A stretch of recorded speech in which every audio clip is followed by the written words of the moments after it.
On va commencer par voir dans ce cours les cellules gliales. Les cellules gliales sont des petites cellules qui entourent les neurones. Elles ont trois rôles différents. Le premier, un rôle trophique, qui sert à la synthèse du NGF, qui est le facteur de croissance nerveuse.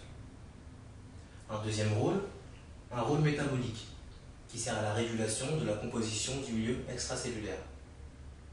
Enfin, un rôle mécanique, la synthèse des gaines de myéline.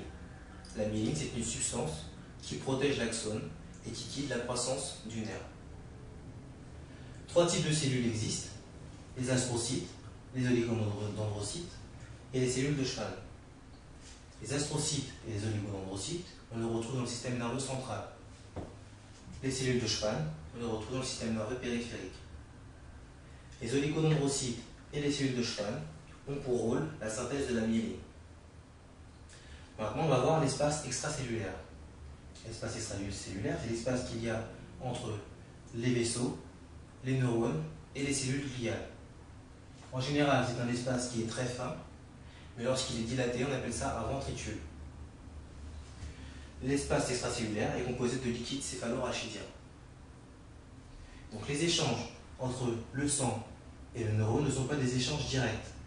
Il y a ce qu'on appelle une barrière hémato-encéphalique. Donc, le sang permet l'apport d'oxygène et de nutriments aux neurones, et le neurone va apporter au sang du CO2 et d'autres déchets. Le neurone n'a pas de réserve en glycogène. Il dépend donc des apports sanguins. L'absence d'oxygène pendant 5 minutes entraîne une mort du neurone irréversible.